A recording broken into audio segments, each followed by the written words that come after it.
সামনে। ও মুসলমান, কিয়ামতের ময়দানটা কত ভয়াবহ হবে, কত ভয়ঙ্কর হবে, কত বিপজ্জনক হবে। দুনিয়াতে আজকে আপনার মা আপনার চিনে, বাবা চিনে, আপনার ভাই কোন বন্ধু সবাই চিনে, আত্মীয় স্বজন চিনে, পাড়া প্রতিবেশী চিনে, কিন্তু কিয়ামতের ময়দানে এমন হবে কেউ আপনার পরিচয় দিবে না, কেউ আপনাকে চিনবে না।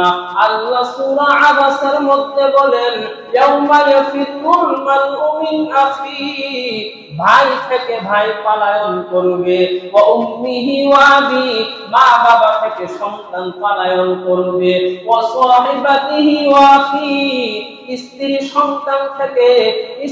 সন্তান থেকে পলায়ন করবে।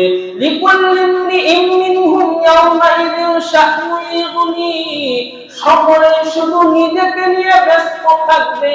আল্লাহ এখন আমার কি হবে, কি উপায় হবে?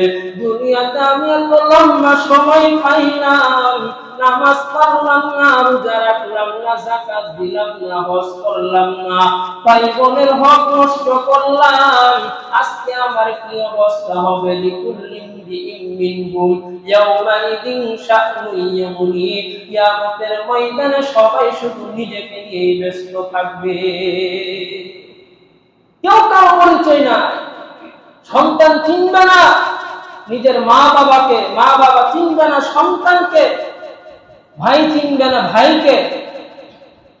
ইয়াউমা ইয়াফিরুল মারউ মিন আখি, ভাই ভাই থেকে পলায়ন করবে, ভাই ভাইকে চিনবে না, কেউ কাউকে চিনবে না। কিয়ামতের ময়দানকে তো ভয়াবহ ভয়ঙ্কর অবস্থা হবে। হযরত আয়েশা রাদিয়াল্লাহু তাআলা আনহা হাদিস বর্ণিত হয়েছে, হযরত আয়েশা বলেন, নবীজি সাল্লাল্লাহু আলাইহি ওয়াসাল্লাম বলেছেন, নবীজি বলেন, আয়েশা, কিয়ামতের ময়দানে মানুষগুলো উলঙ্গ অবস্থায় উঠবে, খৎনাবিহীন খালি পায়ে 50,000 বছর দাঁড়িয়ে থাকবে। হযরত আয়েশা ডাক দিয়ে বলে, নবী গো, পুরুষ এবং মহিলা সবাই উলঙ্গ অবস্থায় উঠবেন, কেউ কি কারোর দিকে তাকাবে না? আল্লাহর নবী ডাক দিয়ে বলে, আয়েশা রে, সেদিন এমন অবস্থা হবে কেউ কাউকে চিনবে না। সেদিন এমন অবস্থা হবে আয়েশা, তাকানোর কোনো সুযোগই নাই। কারণ এমন এক অবস্থা মুসলমান, যে সূর্যটাকে আমরা দেখতেছি জমিন থেকে 9,30,00,000 মাইল দূরে সূর্য, প্রায় পৃথিবী থেকে 13 লক্ষ গুণ বড় সূর্য।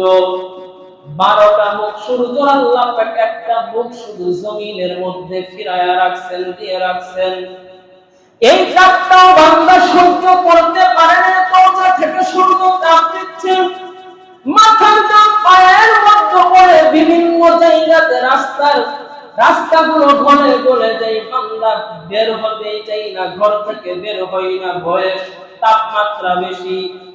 কিন্তু কিয়ামতের ময়দানটা এমন অবস্থা হবে ও মুসলমান, ওই সূর্যটা মানুষগুলোর আঘাত করে চলে আসবে। নবীজি হাদিসের মধ্যে বলেন, এমন অবস্থা হবে মানুষগুলো সূর্যের তাপের কারণে জমিনটা হয়ে যাবে তামা। এমন এক অবস্থা হবে সূর্যের তাপের কারণে মাথার মগজগুলো মানুষের বাতের মারের মতো টাস টাস করে উঠতে থাকবে, কেউ কাউরে চিনবে না, সবাই শুধু নিজেকে নিয়ে ব্যস্ত থাকবে। আমার কি অবস্থা হবে? এমন এক অবস্থা হবে, আল্লাহর নবী বলেন, ওই সূর্যের তাপের কারণে মানুষের ঘামগুলো কারো কোমর পর্যন্ত হয়ে যাবে রে, কারো আবার ঘামগুলো গলা পর্যন্ত হয়ে যাবে, কারো ঘামের ভিতরে সাঁতার কাটবে। মানুষগুলো সহ্য করতে পারবে না, সমস্ত নবীর কাছে যাবে, আদম নবীর কাছে যাবে, ও আদম নবী, আপনি তো আমাদের পিতা ছিলেন, আল্লাহকে একটু সুপারিশ করেন, যাতে করে আল্লাহ তাড়াতাড়ি বিচার কার্যক্রম শুরু করে, আমরা তো আর সহ্য করতে পারতেছি না। আদম নবী বলবে, ইয়া নাফসি, আমি পারবো না। নূহ নবীর কাছে যাবে, নূহ নবী বলবে, ইয়া নাফসি, আমি পারবো না।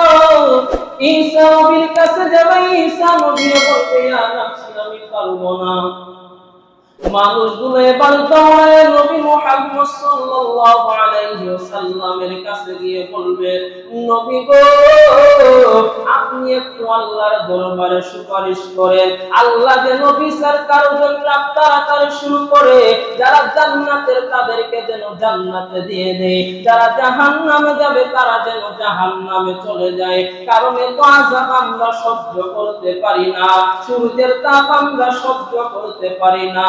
আমার নবী সিজদায় পড়ে কাঁদবে আর বলবে আল্লাহ, ওই কিয়ামতের ময়দানে কোন মানুষ আল্লাহর কাছে সুপারিশ করার সুযোগ পাবে না, কারণ সবাই ভয়, নবীরা পর্যন্ত ভয়, কিন্তু আমার আপনার নবী ওই কিয়ামতের ময়দানে আপনার আমার জন্য সুপারিশ করবে।